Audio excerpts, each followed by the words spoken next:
नमस्ते my dear students, हमारा प्यारा channel all India KD institute पर आप लोगों का स्वागत है। जैसे कि आप लोग जानते हैं कि हम नीट ड्रॉपर्स के लिए ह्यूमन फिजियोलॉजी में फर्स्ट चैप्टर डाइजेशन और एब्जॉर्प्शंस को हम पढ़ा रहे हैं।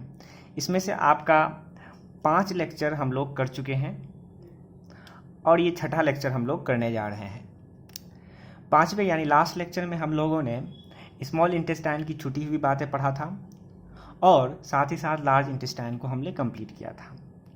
उसमें हमने एनसीईआरटी का एक फिगर भी दिखाया था। उसमें गट का लेयर को रिप्रेजेंट किया हुआ था जो कि एनसीईआरटी में भी दिया हुआ है। तो चूंकि एनसीईआरटी बहुत इंपॉर्टेंट रखता है नीट के लिए, इसीलिए मैंने एनसीईआरटी का उस फिगर को दिखाया था, एनसीईआरटी बुक लाकर, और उसमें हमने सारे लेयर्स को बताया भी था, लेकिन बस ऊपर ऊपर से बताया था। लेकिन उसी जो फिगर एनसीईआरटी में बना हुआ है, गट का जो सारा लेयर्स है, चारों लेयर्स को जो दिखाया है, मैं उस फिगर को मैं अपने हाथ से बनाना चाहता हूँ और उस गट का पूरे लेयर्स को मैं दिखाना चाहता हूँ। जो चारों लेयर्स हैं, चारों लेयर्स को मैं अपने हाथ से रिप्रेजेंट कर करके डायग्राम के साथ बताना चाहता हूँ और फिर उस लेयर्स में क्या क्या कहाँ कहाँ क्या होता है मैं बताऊँगा। ठीक है बच्चों, तो मेरा हाथ का जो फिगर है उससे आपको सारा चीज़ क्लियर हो जाएगा, यानी लेयर्स ऑफ गट से रिलेटेड कोई क्वेश्चन नहीं छूटेगा। ठीक है, तो देखिए बच्चों, मैं आपके सामने बनाना चाहता हूँ ताकि आप लोग भी बना लें तो वो कौन कौन सा लेयर है। ठीक है, तो हम जैसे कि बताए थे कि आप गट का जो लेयर, अब मैं यहाँ पे भी दिखा देता हूँ जो कि मैंने पिछला लेक्चर में दिखाया था कि मैंने एनसीईआरटी का कौन सा फिगर दिखाया था। जरा देखिए बच्चों, बस मैं ये वाला फिगर, ये क्या है बच्चों? गट है जिसमें सारे लेयर्स को रिप्रेजेंट किया गया है, जिसमें फर्स्ट लेयर है सेरोसा, दूसरा लेयर है आपका मस्कुलराइस या फिर उसी को मस्कुलराइस एक्सटर्ना भी कहते हैं, तीसरा है सब म्यूकोसा, चौथा है म्यूकोसा। इसमें से मैंने लिख लिख के पिछले लेक्चर में सारा कुछ बताया था। तो इसी को हम अपने से रिप्रेजेंट करके खुद से इस डायग्राम को बनाना चाहते हैं और उस डायग्राम में आपको सारा कुछ डिटेल से दिखेगा और मिलेगा, जहाँ से कि डायरेक्टली क्वेश्चन उठता है। और फिर मेरे डायग्राम को पढ़ने के बाद आप एनसीईआरटी अगर को लाइन बाय लाइन पढ़ेंगे तो सब कुछ ऑटोमेटिकली क्लियर होते जाएगा। तो मैं बनाना चाहता हूँ बच्चों, तो देखिए बच्चों, बना रहा हूँ मैं। देखिए बच्चों, जैसे कि मैं बताया था, चाहे तो आप गट इनर टू आउटर जाइए या आउटर टू इनर आइए, कोई दिक्कत नहीं है। अब जैसे कि अगर ये लेयर है, जैसे देखिए बच्चों, ये गट का लेयर है, तो गट का लेयर अब हो सकता है आउटर टू इनर आए या इनर टू आउटर जाए, उससे कोई मतलब नहीं। अगर वो पूछेगा कि इनर टू आउटर लेयर का नाम बताओ तो क्या कहिएगा? सबसे पहले म्यूकोसा, तब सब म्यूकोसा, तब मस्कुलराइज एक्सटर्ना, तब जाके सेरोसा। लेकिन अगर आउटर टू इनर कहेगा तो सेरोसा, मस्कुलराइज एक्सटर्ना, सब म्यूकोसा और तब म्यूकोसा। तो हम क्या करते हैं, इनर टू आउटर बनाएंगे। क्लियर? तो इनर टू आउटर में तो सबसे पहला ये होगा, फिर सेकेंड ये, थर्ड ये और ये फोर्थ हो जाएगा। क्लियर? बस ये कहना चाह रहा हूं बच्चों।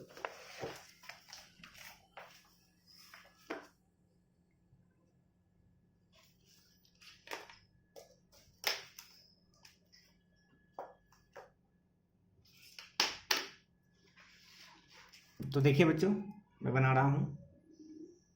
सबसे पहला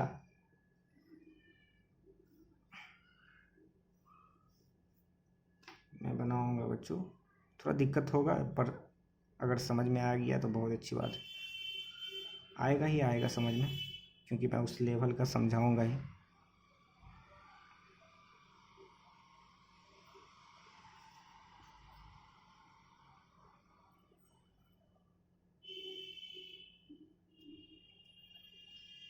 ये सबसे अंदर वाला लेयर है बच्चों, स्मॉल इंटेस्टाइन या गट का। ठीक है, अगर स्मॉल इंटेस्टाइन की बात किया जाए तो सबसे अंदर वाला लेयर में क्या होता है? प्लाइका होता है। अब प्लाइका में भी क्या होता है? विलाई होता है। और विलाई के बीच बीच में ये, जैसे कि मैं बताया हूँ पिछले लेक्चर में, विलाई के बीच बीच में ये थोड़ा सा बड़ा फोल्डिंग होता है जिसको हम क्रफ्ट ऑफ लीवर खून बोलते हैं, जो एक तरह का इंटेस्टाइनल ग्लैंड है, ये बड़ा वाला स्ट्रक्चर। और फिर होगा ये छोटे छोटे छोटे छोटे लेयर्स होंगे, छोटे छोटे लेयर्स होंगे। और फिर ये फिर अंदर के तरफ होगा और फिर यूं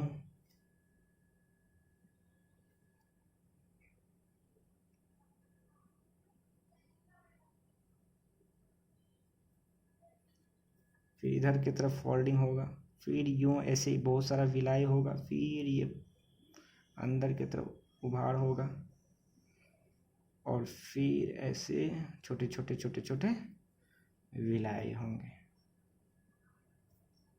क्लियर? ये हो गया। अब देखिए बच्चों, मैं पहले इसको बना देता हूँ।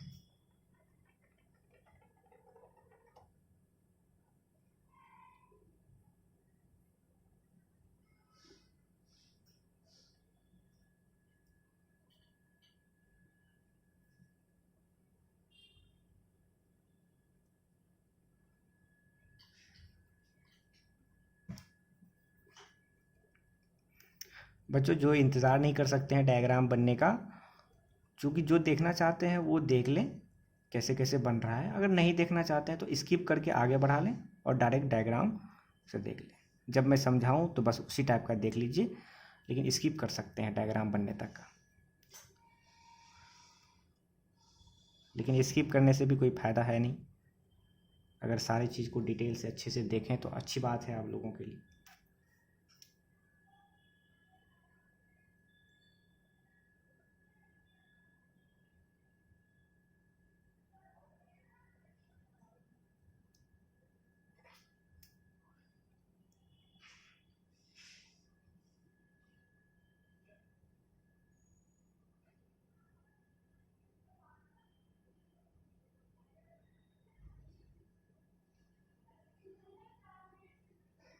दिख रहा है बच्चों? हाँ दिख रहा है। ये जो मैंने बनाया ये एक लिम्फ वेसल्स है और इस लिम्फ वेसल्स के साइड साइड में ब्लड वेसल्स है। ये जो मैं रेड से बनाया ये ब्लड वेसल्स है, ठीक है, ब्लड वेसल्स।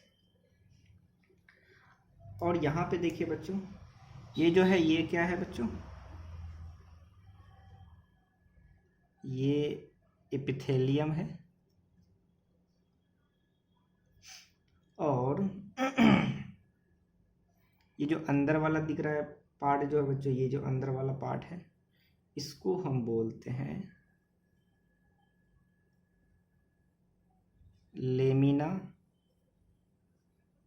प्रोपोरिया, ठीक है। लेमिना प्रोपोरिया जो होता है वो लूज कनेक्टिव टिश्यू से बना होता है,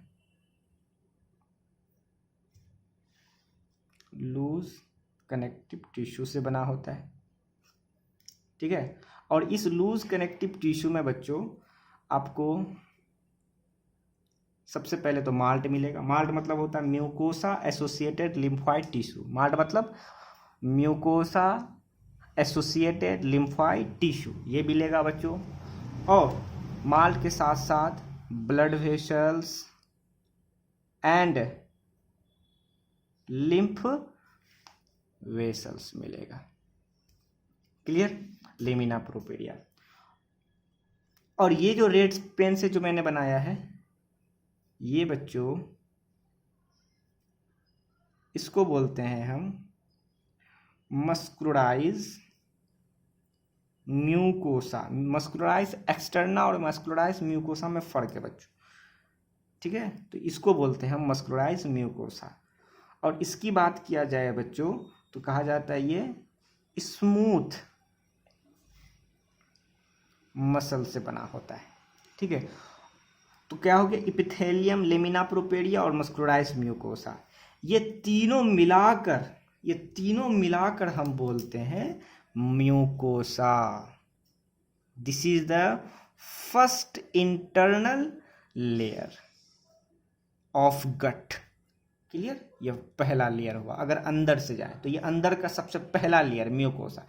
अब म्यूकोसा के भी अंदर आपको ये 3 लेयर मिला, एपिथेलियम, लेमिना प्रोपोरिया और मस्कुलराइज म्यूकोसा। क्लियर हुआ बच्चों? जी हाँ, यहाँ पे मैं लिख देता हूँ 3 लेयर। इसमें 3 लेयर होता है म्यूकोसा में, एपिथेलियम, लेमिना प्रोपोरिया और मस्कुलराइज म्यूकोसा। क्लियर हो गया बच्चों? ठीक है। और इसी म्यूकोसा में ही ये आपको क्या मिला बच्चों? ये जो आपका रेड से मैंने बनाया है रेड से जो बनाया है मैं, वो क्या बनाया है मैं, ब्लड वेसल्स, ठीक है। और ये जो मैंने बनाया ये वाला ब्लू पेन से जो बनाया है, ये लिम्फ वेसल्स है। क्लियर हो गया। और इसमें और भी बहुत कुछ होते हैं बच्चों। तो क्या क्या होते हैं, जैसे देखिए ये मैं बना रहा हूँ,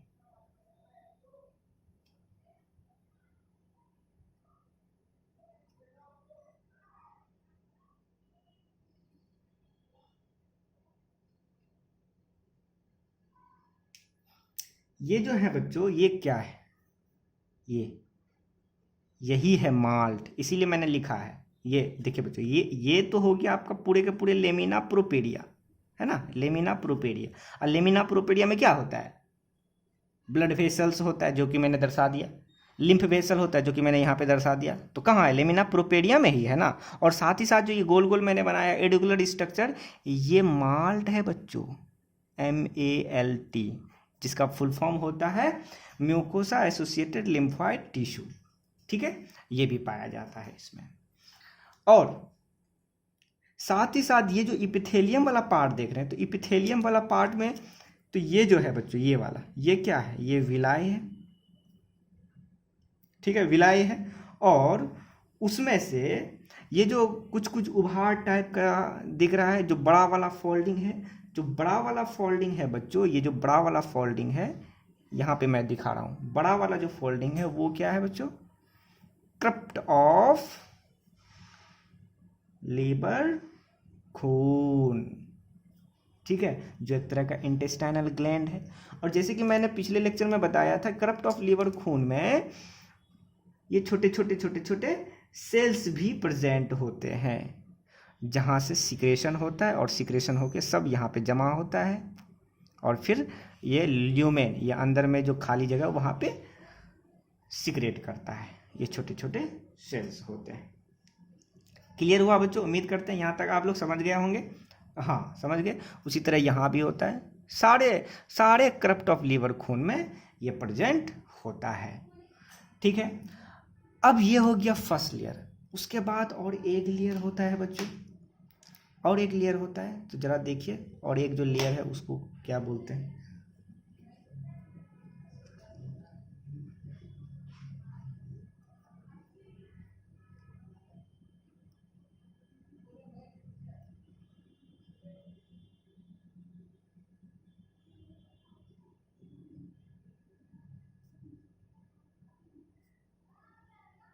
तो कुल मिला के गट में तो 4 लेयर होते हैं ना। तो ये फर्स्ट लेयर हुआ। उसके बाद और एक लेयर मैं बनाता हूँ,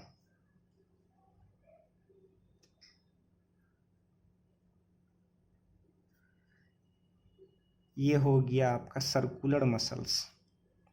और इसके बाहर में होता है, फिर इसको भी रेड पेन से बनाता हूँ, ये हो गया, एक्चुअली में ये तो सर्कुलर दिख रहा है, लेकिन एक्चुअली में ये होता है लॉन्गिट्यूडनल, क्योंकि गट तो ऐसा होता है बच्चों, तो ये लॉन्गिट्यूडनल मसल्स है। तो आउटर में लॉन्गिट्यूडनल और इनर में सर्कुलर।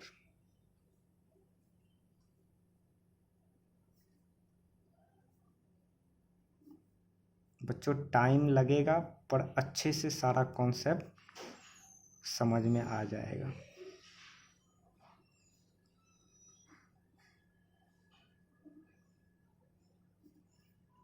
क्लियर हुआ बच्चों।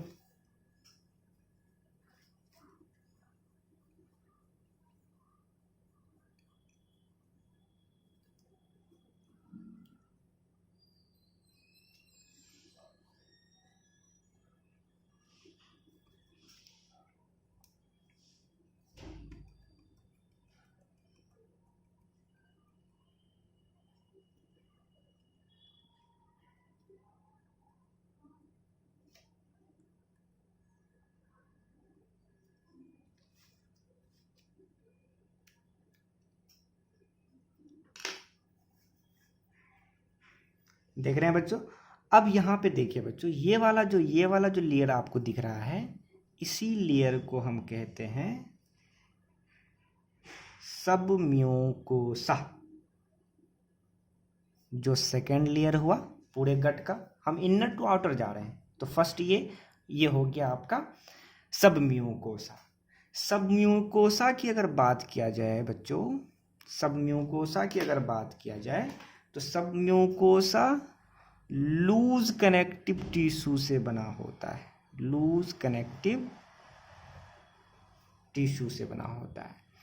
और सबसे बड़ी बात कि इस लूज कनेक्टिव टिश्यू में आपको नर्व्स मिलेगा plus blood and lymph vessels मिलेगा, और साथ ही साथ आपको वो माल्ट भी मिलेगा। ठीक है, म्यूकोसा एसोसिएटेड लिम्फोइड टिश्यू ये भी मिलेगा। मैं ये सारे चीज को यहाँ पे बना देता हूँ बच्चों। ये देखिए बिल्कुल नेटवर्क लाइक स्ट्रक्चर है, ये नेटवर्क लाइक स्ट्रक्चर, ये नेटवर्क लाइक स्ट्रक्चर।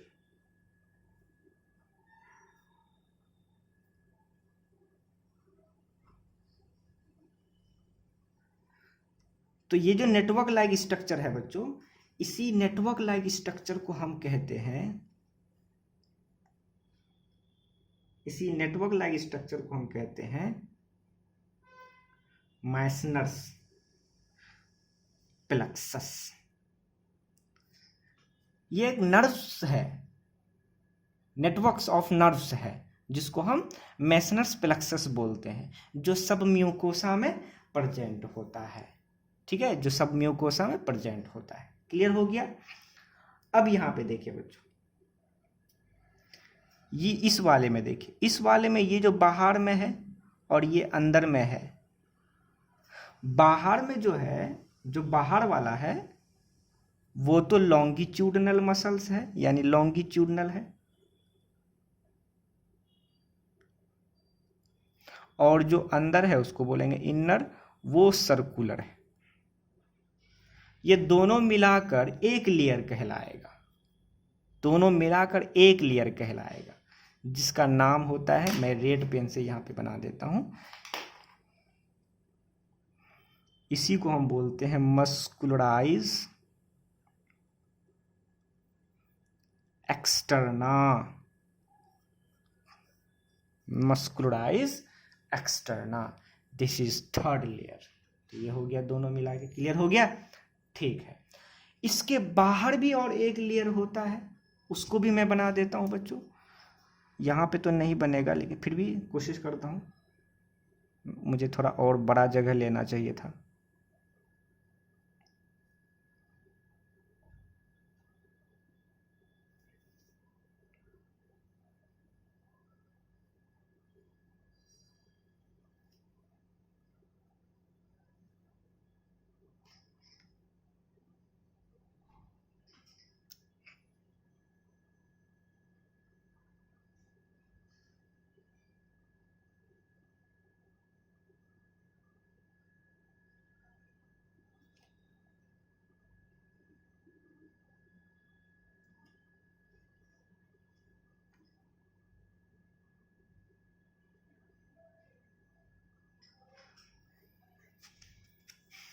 ठीक है बच्चों, अब यहां पे देखिए बच्चों, इसमें ये वाला जो लेयर हो गया, ये तो बाहर वाला हो गया, ठीक है, नहीं अंदर वाला हो गया, और इसके बाहर में भी प्रेजेंट होता है। मैं उसको ब्लू पेन से डिनोट करता हूं, ये देखिए,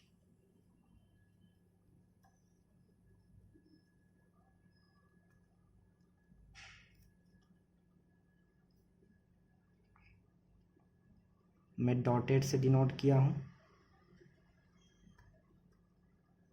सब चीज को एक एक करके दिखेगा बच्चों, अगर स्किप कीजिएगा तो हो सकता है दिक्कत हो जाए, क्योंकि मैं हाथ से बनाया हूं तो इधर उधर हो सकता है, क्योंकि लेकिन अगर एक तरफ से देखिएगा सारी चीज को कहाँ पे क्या है, तो आपको प्रॉब्लम नहीं होगा।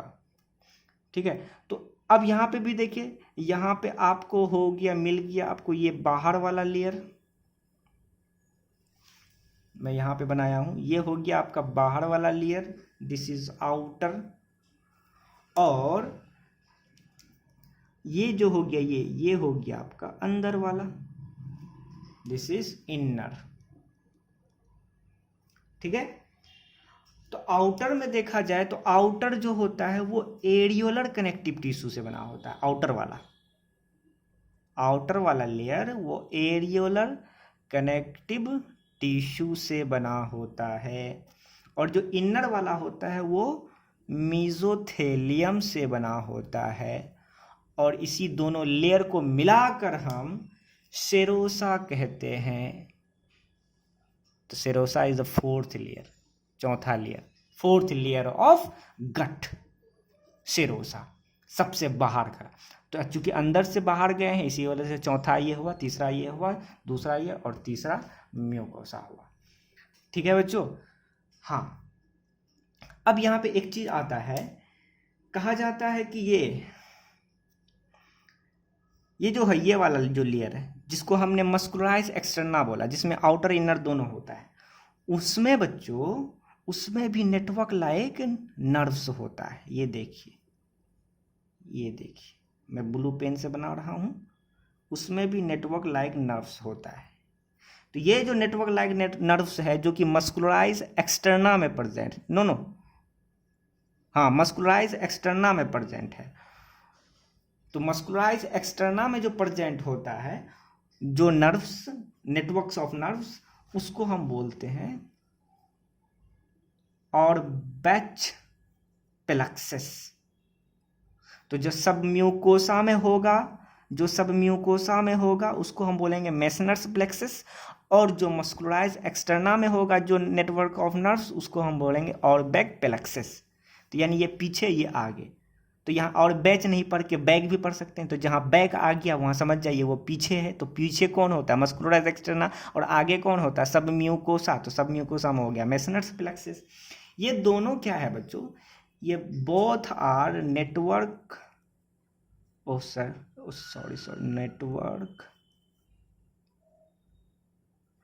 Network of nerves. ये दोनों क्या है बच्चों? नेटवर्क ऑफ नर्व्स है। ये दोनों को हम बोलते हैं ऑर्बैक प्लेक्सस प्लस मेसनर्स प्लेक्सस, दोनों को नेटवर्क ऑफ नर्व्स बोलते हैं। मेसनर्स ऑफ प्लेक्सस सब म्यूकोसा में होता है, ऑर्बैक प्लेक्सस वो मस्कुलराइज एक्सटर्ना में होता है। इस दोनों का क्या मतलब है? ये दोनों जो है डायरेक्टली जो होता है ब्रेन से ज्वाइन होता है। इसी दोनों के वजह से कॉन्ट्रैक्शंस और सिक्रेशन होता है। तो जो आपके ये दोनों में कोई सिक्रेशन करता है तो कोई कॉन्ट्रैक्शन। अब मैं आपको आगे बताऊंगा किस तरह से ये कॉन्ट्रैक्शन और सिक्रेशन में हेल्प करता है और इसका कनेक्शन कहाँ से होता है। ठीक है, वो सब मैं आगे बताऊंगा। बस मैं अभी लेयर्स को हमने दिखाना था, इसी वजह से मैंने दिखाया। मैं आपको थोड़ा छोटा करके दिखा देता हूँ बच्चों। ये देखिए, देख लीजिए बच्चों। तो ये मैंने पूरे इंटरनल, वो जो गट अभी दिखाया था मैंने एनसीईआरटी में, उस गट का पूरा स्ट्रक्चर को मैंने बनाया है। उसमें से सारे लेयर को, चारों लेयर को दिखाया है मैंने। चारों लेयर को, म्यूकोसा, सब म्यूकोसा, मस्कुलराइज एक्सटर्ना और सेरोस, किसमें क्या क्या लेयर होता है, किसमें क्या क्या प्रेजेंट होता है, सब चीज़ को मैंने डिटेल से बताया है। आप अगर वीडियो को बोर्ड, ये डायग्राम को बनाने से नहीं अगर आप कतराते हैं और एक एक करके सारी चीज़ को देखते हैं तो आपको एक एक चीज़ माइंड में सेट हो जाएगा। और अगर गौर से एक बार देख लिए तो फिर दोबारा आपको पढ़ने का जरूरत नहीं पड़ेगा, डायरेक्ट माइंड में सेट हो जाएगा। ठीक है बच्चों। अब हम लोग आते हैं स्टमक के लेयर में। ठीक है, स्टमक के लेयर में तो पूरे गट में ही तो आता है क्या? स्टमक। तो स्टमक में भी तो ये सारे लेयर्स होंगे, लेकिन ये सारे लेयर्स के अलावा तीसरा और एक लेयर होता है, और भी लेयर होता है स्टमक में खासतौर, क्योंकि स्टमक में 4 से 5 घंटा तक फूड को स्टोर रखना पड़ता है। उसको थोड़ी और मजबूती की, स्ट्रॉन्ग की ज़रूरत पड़ता है। इसी वजह से उसके पास एक्स्ट्रा भी लेयर्स होते हैं। क्लियर बच्चों? तो जरा देखूं कि वो कौन सा लेयर है और किस तरह से अरेंज होता है। ठीक है, और कौन कौन सा लेयर में रहता है। तो हेडिंग डालिए बच्चों। तो हेडिंग में क्या होगा आपका? Muscular layers of stomach. Muscular layers of stomach, ठीक है। तो इन केस ऑफ, अगर बोला जाए in case of stomach, stomach के केस में अगर देखा जाए तो उसमें एक्स्ट्रा ये लेयर्स तो होंगे ही, साथ ही साथ एक्स्ट्रा तीसरा थर्ड मस्कुलर लेयर भी प्रेजेंट होगा बिलो सर्कुलर मसल्स, ये जो सर्कुलर मसल्स है उसके नीचे में, ठीक है, उसके नीचे में, ठीक है। अगर मैं, चूंकि सारे चीज़ को तो डायग्राम से मैंने बनाता हूँ ना, तो अगर मैं मान लेते हैं कि ये ओसोफेगस और ये फिर स्टमक मैंने हल्का सा बनाया है और फिर इस तरह से यहाँ पे ख़त्म, ठीक है। अगर मैं यहाँ पे बनाया, ये जो स्टमक है, तो स्टमक में, स्टमक को भी तो मैंने 4 पार्ट में बांटा। ये हो गया आपका फंडस, ये वाला पार्ट फंडस हो गया, और ये बॉडी ये हो गया, ये कार्डियक, ये बॉडी, और ये पैलोरी, इस तरह से बांटा है। अगर स्टमक को भी देखिएगा बच्चों, तो स्टमक के अंदर में लेयर को छोड़िए, इस तरह का फोल्डिंग होता है। तो आप लोग बोलिएगा सर ये फोल्डिंग कौन सा फोल्डिंग, ये तो लग रहा है मैक्रोविलाय है। नहीं बच्चों, स्टमक में मैक्रोविलाय नहीं होता है, इतनी बड़ी गलती नहीं कीजिएगा, वो स्मॉल इंटेस्टाइन में ही होता है सिर्फ, स्टमक में ये मैक्रोविलाय नहीं। तो फिर ये मैक्रोविलाय जैसा स्ट्रक्चर क्या है बच्चों? बच्चों ये मैक्रोविलाय नहीं है, बल्कि ये गैस्ट्रिक रूगे है, गैस्ट्रिक रूगे, इसी को बोलते हैं। ये जो फोल्ड लाइक स्ट्रक्चर है उसको गैस्ट्रिक रूगे बोलते हैं। ये जो स्टमक का, अगर ये मान लेते हैं ये स्टमक ऐसे होगा ना बच्चों, ऊपर से अगर स्टमक का वाल को देखा जाए तो ऊपर से कई सारे वाल्स होते हैं, ऊपर में भी। ये मान लेते हैं फर्स्ट वाल हो गया, ये सेकेंड वाल हो गया, ये थर्ड वाल, ऊपर से देखा जाए। मैं आपको यहाँ पे दिखाता हूँ, ये देखिए बच्चों, ये वाला, इस वाले को अगर देखा जाए तो यहाँ पे भी वाल, ये अगर कट कीजिएगा, ऊपरी वाल को अगर कट कीजिएगा तो फर्स्ट लेयर आपको दिखेगा, फिर सेकेंड लेयर, अंदर में जाके, मैंने ऊपर से बना रहा हूँ क्योंकि अंदर काट के नहीं दिखा सकता हूँ ना मैं, फिर अंदर में एक लेयर मिलेगा, फिर अंदर में और एक लेयर, तो कुल मिला के आउटर में स्टमक का ये 3 लेयर होता है। ये तीनों ही लेयर को ही हम मस्कुलर लेयर बोलते हैं। तो सबसे ऊपर वाला जो लेयर होता है बच्चों, सबसे ऊपर, मैं यहाँ पे कॉपी में बना देता हूँ, सबसे ऊपर वाला जो लेयर होता है, सबसे बाहर वाला, मैं अलग से यहाँ पे करके, सबसे बाहर वाला जो लेयर होता है वो बिल्कुल लॉन्गिट्यूडनल दिख रहा है, सर्कुलर, लेकिन एक्चुअली में ये लॉन्गिट्यूड। तो ये जो बाहर वाला है, आउटर है, ये क्या है बच्चों? ये लॉन्गिट्यूडनल होता है, लॉन्गिट्यूडनल, क्लियर, लॉन्गिट्यूडनल होता है। उसके बाद यहाँ पे सर्कुलर लेयर होता है, फिर काट के अगर अंदर देखिएगा तो सर्कुलर लेयर मिलेगा। दिस इज, ये बीच वाला हुआ, मिडिल वाला। तो मिडिल वाला कौन सा होता है? सर्कुलर मस्कुलर लेयर होता है। और फिर आपको उसके भी अंदर अगर काट के देखिएगा तो आपको बिल्कुल ऐसे ही इन्वर्टेड टाइप का लेयर मिलेगा, ठीक है, सबसे अंदर में। तो दिस इज इनर लेयर। तो इनर में भी देखिएगा तब जाके ये आपको मिलेगा। तो इनर में, तो इस वाले को ही, इनर वाला को हम बोलते हैं ऑब्लिक मसल्स। तो ये बहुत इंपॉर्टेंट है। तो ऑब्लिक मसल्स कहाँ पे होता है बच्चों? स्टमक में होता है। स्टमक का जो सबसे अंदर वाला लेयर होता है, ठीक है, उसको जो थर्ड वाला मस्कुलर लेयर है उसमें ऑब्लिक मसल्स पाया जाता है। तो मैंने आउटर से इनर के तरफ किया है तब जाके, तो आउटर से इनर के तरफ तो सबसे पहला लॉन्गिट्यूडनल, फिर सर्कुलर, तब जाके ऑब्लिक मसल्स। तो अगर पूछेगा ऑब्लिक मसल्स कहाँ प्रेजेंट होता है तो स्टमक में। क्लियर हुआ बच्चों? तो ये है स्टमक। तो चूंकि स्टमक में एक्स्ट्रा इन सारे लेयर्स के अलावा एक्स्ट्रा और भी लेयर पाया गया, इसी वजह से आपको स्टमक में बताया गया कि ये लेयर होता है। क्लियर हो गया बच्चों?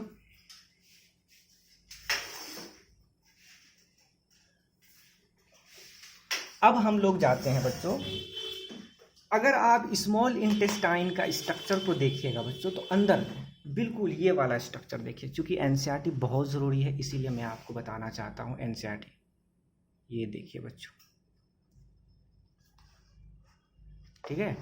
तो इसमें से आप अगर देखिएगा बच्चों, ये वाला जब स्ट्रक्चर मैं आपको बता रहा हूँ जो, वो स्ट्रक्चर को अगर आप देखें तो वो स्मॉल इंटेस्टाइन का अंदर वाला स्ट्रक्चर है।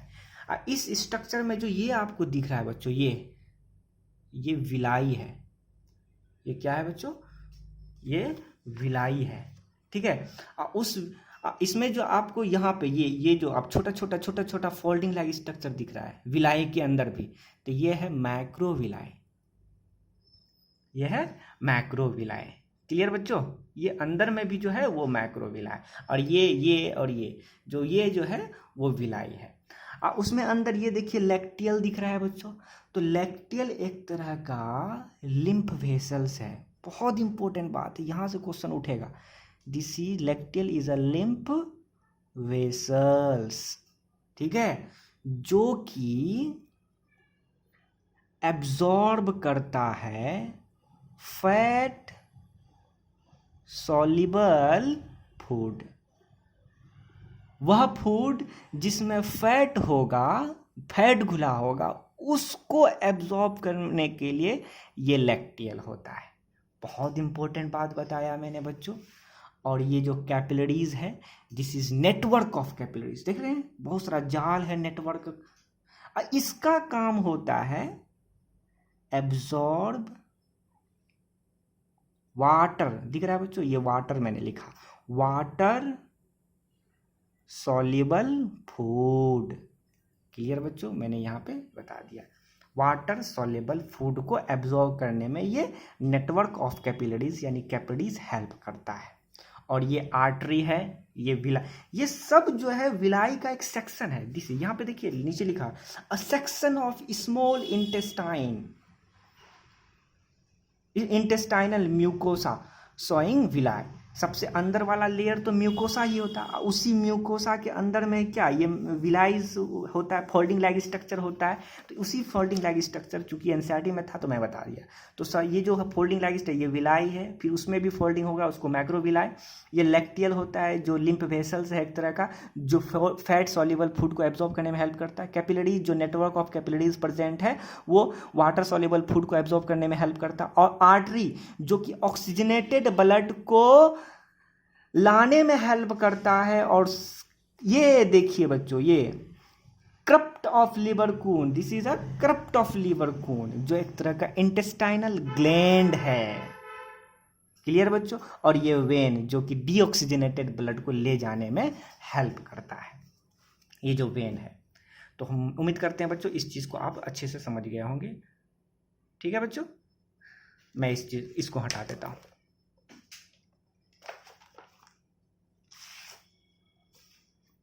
अब हम लोग एक चीज में आते हैं जहां से कि बहुत इंपॉर्टेंट बात, वहां पे हम लोग आते हैं। क्या इंपॉर्टेंट है बच्चों? नर्वस रेगुलेशन, यानी कि हमारा गट कब सिक्रेशन करेगा, कब जो है कॉन्ट्रैक्शन करेगा, कौन किसके मदद से करेगा, कैसे पता चलेगा, वो कंट्रोल रेगुलेशन कहाँ से होता है? तो ब्रेन करता होगा, तो ब्रेन में भी कौन करता है, और फिर वो सिग्नल किस नर्व्स के थ्रू आता है, कॉन्ट्रैक्शन किसके वजह से आता है, और फिर सिक्रेशंस के लिए किस नर्व्स के थ्रू आता है, वो सब मैं बताना चाहता हूँ बच्चों। तो ध्यान दीजिए बच्चों, थोड़ा ध्यान दीजिएगा बच्चों। तो हेडिंग डालिए पहले, nervous regulation of gut secretion. Gut में जो सिक्रेशन होता है उसका रेगुलेशन, और एंड गट में जो कॉन्ट्रैक्शन होता है, कॉन्ट्रैक्शन मतलब पेरिस्टाल्सिस मूवमेंट। ठीक है, पेरिस्टाल्सिस मूवमेंट मतलब समझे, वेव लाइक मूवमेंट, ऐसे मूवमेंट करता है। ऐसे ही मूवमेंट को हम पेरिस्टाल्सिस बोलते हैं। नर्वस रेगुलेशन, देखिए बच्चों, सब रेगुलेशन बॉडी में जितना भी है, सबका रेगुलेशन या कंट्रोल ब्रेन से ही होता है। ये तो हम पहले से भी जानते हैं, अगर ड्रॉपर हैं तो जानते ही होंगे, नहीं भी हैं तो भी जानते हैं, तो यहीं से होता है। तो सबसे पहले तो मैं यहाँ पे ब्रेन लिख दूं, ठीक है। अब ब्रेन में भी मेडुला ऑब्लोंगाटा होता है। मेडुला ऑब्लोंगाटा से एक तरह का नर्वस सिस्टम आता है जो पूरे बॉडी में जाता है, जिसको हम बोलते हैं ANS, autonomous nervous system. ANS मतलब बच्चों ये सब बस बता रहा हूँ जाके कौन सिक्रेशन को कंट्रोल करता, कौन कॉन्ट्रैक्शन को कंट्रोल करता, इसी वजह से ये सब। नहीं तो मैं जब नर्वस सिस्टम पढ़ाऊँगा आगे, ब्रेन के बारे में पढ़ाऊँगा, तो ये सब के बारे में oblongata, medulla oblongata, autonomous nervous system, इस चीज़ को डिटेल से वहाँ पढ़ाऊँगा ही पढ़ाऊँगा। तो बस अभी ये सब जान लीजिए कि कौन कॉन्ट्रैक्शन रिलैक्सेशन कौन करता है और कैसे होता है, बस इतना जान लीजिए। अगर ऑटोनोमस नर्वस सिस्टम को बात किया जाए तो कहा जाता है इसको भी फर्दर 2 पार्ट में आप बांट सकते हैं। पहला वाला पार्ट को बोलते हैं पारा सिंपैथेटिक, और दूसरा को बोल सकते हैं आप सिंपैथेटिक। पारासिम्पैथेटिक और दूसरा सिंपैथेटिक। ये 2 टाइप है किसका? ऑटोनोमस नर्वस सिस्टम का। पारासिम्पैथेटिक नर्वस सिस्टम जो है ये गट के कॉन्ट्रैक्शन और सिक्रेशन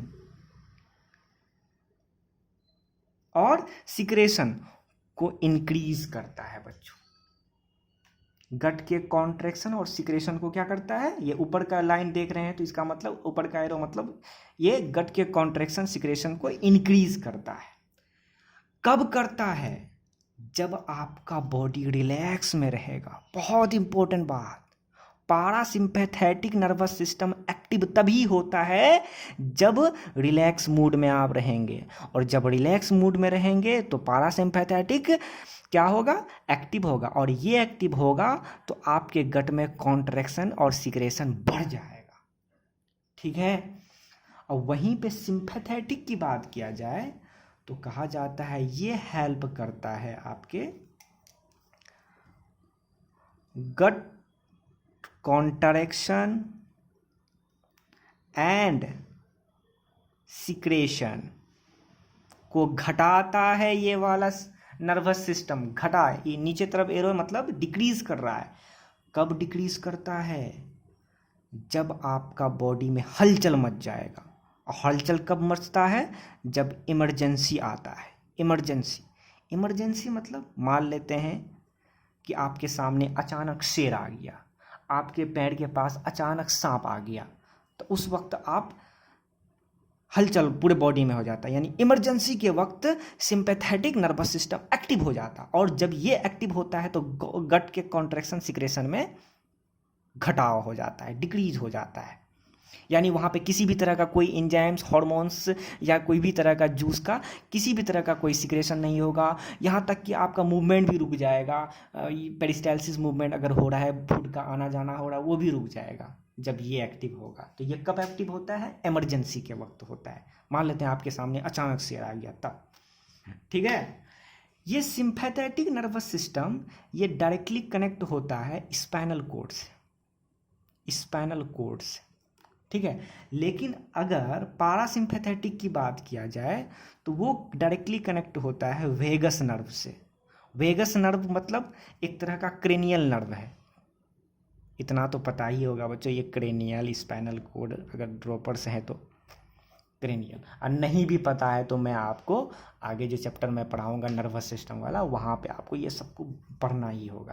क्लियर। अब यहाँ पे देखिए बच्चों, गट में 2 तरह का नेटवर्क ऑफ नर्व्स होता है, जैसे कि मैं पिछले में बताया था। ये देखिए गट का मैंने स्ट्रक्चर बनाया था ना, उसमें आपको 2 तरह का नेटवर्क ऑफ नर्व्स बताया था। एक ऑर्बैक प्लेक्सस जो कि कहाँ होता है बच्चों? जो कि आपका मस्कुलराइज एक्सटर्ना में होता है, और मेसनर्स प्लेक्सस जो आपका सबम्यूकोसा में। ये दोनों नर्वस, अब ये क्या करेगा? यहीं से कनेक्ट होता है। तो मैं आपको तो ये दोनों गट में है। तो देखिए मैं आपको यहाँ पे बना के दिखाता हूँ। ये मान लेते हैं माइंटेरिक या इसी को हम ऑर्बैक प्लेक्सस कहते हैं। और दूसरा कौन सा नेटवर्क ऑफ नर्व्स होता है? मेसनर्स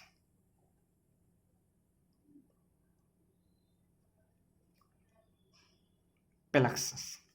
ठीक है, ध्यान दीजिएगा बच्चों, अगर मैं मेंटरिक यानी ऑर्बैक प्लेक्सस की बात करूं तो ये हेल्प करता है, ये वाला नर्व हेल्प करता है गट के कॉन्ट्रैक्शन। बहुत इंपॉर्टेंट, यहीं से तो आएगा क्वेश्चन।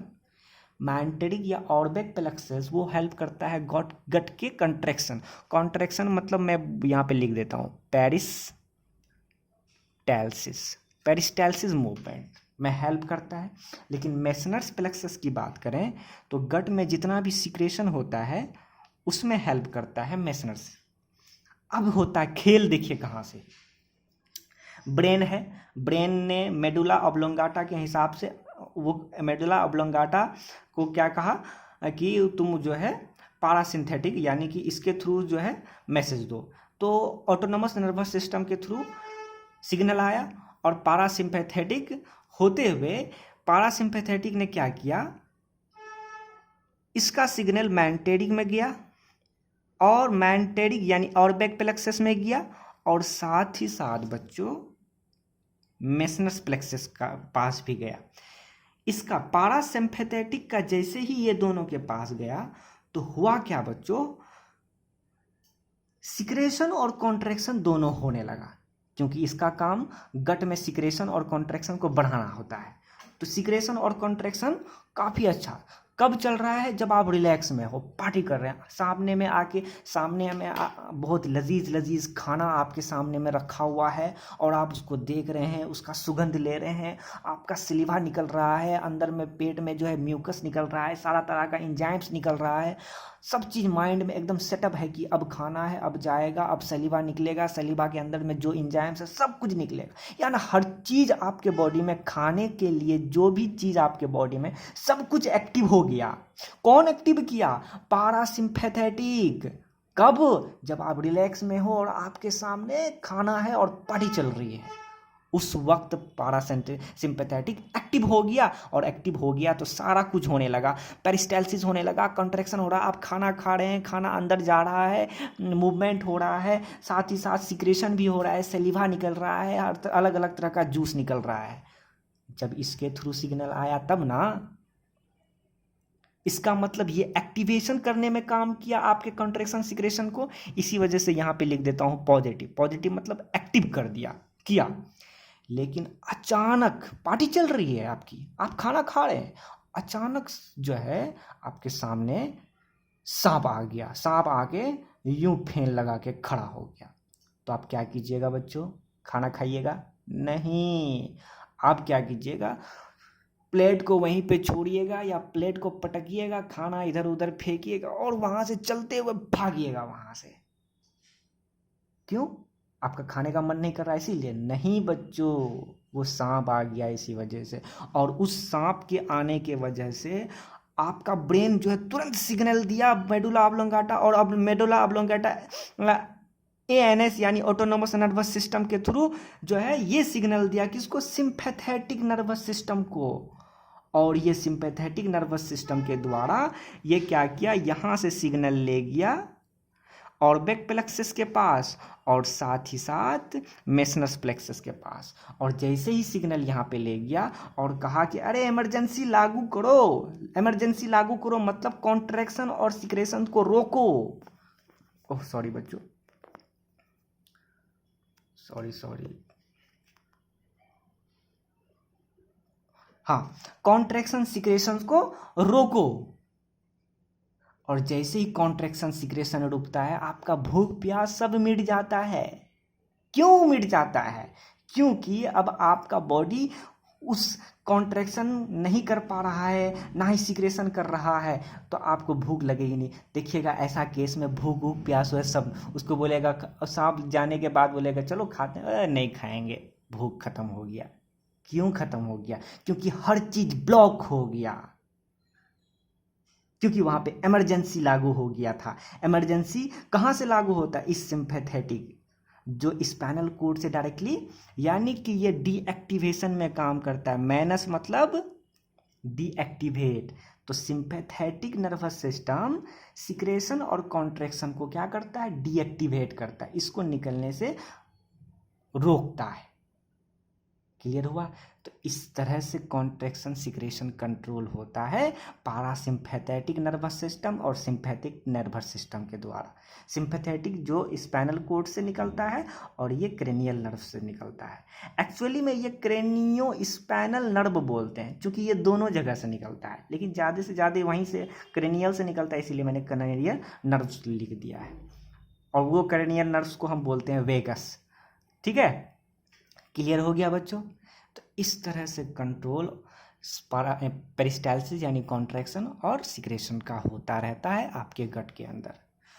तो उम्मीद करते हैं, ये तो है बहुत छोटा सा मैंने लिखा है, लेकिन इसमें हर इन्फॉर्मेशन से आपके भरे पड़े हैं, जहाँ से भी क्वेश्चंस डायरेक्टली आपके नीट में पूछे जाएंगे, यहीं से तो क्वेश्चन आएंगे। तो बच्चों मैं बहुत तामझाम इधर उधर का नहीं पढ़ाऊंगा, लेकिन जो पढ़ाऊंगा सिलेक्टिव पढ़ाऊंगा और मज़े से पढ़ाऊंगा। तो उम्मीद करते हैं बच्चों यहाँ तक काफ़ी रहा। यहीं तक एलिमेंट्री कैनाल यानी गट की पूरी कहानी खत्म। अब डाइजेस्टिव सिस्टम में एलिमेंट्री कैनाल तो खत्म हो गया, अब बचा आपका एसोसिएटेड ग्लैंड्स यानी डाइजेस्टिव ग्लैंड्स, जो डाइजेशन में हेल्प करता है। तो उस ग्लैंड को हम पढ़ेंगे, सब सारे ग्लैंड्स को, जो मैंने जितने भी ग्लैंड्स निकाया था। तो सबसे पहला ग्लैंड था सैलिवरी ग्लैंड। तो ग्लैंड के बारे में, सैलिवरी ग्लैंड के बारे में पढ़ेंगे अगले लेक्चर में, और साथ ही साथ सबको एक एक चीज़ को एक्सप्लेन करेंगे और आपको अच्छे से अच्छे नोट्स प्रोवाइड करेंगे। तो थैंक यू सो मच बच्चों। किसी भी तरह का कोई डाउट हो तो आप कमेंट करके ज़रूर बताया कीजिए, चाहे लाइक कीजिए या ना कीजिए, पर लेकिन लाइक भी कर दिया कीजिए बच्चों। और सब्सक्राइब तो ज़रूर ही किया कीजिए अगर अच्छा लगता हो तो थैंक यू सो मच बच्चों।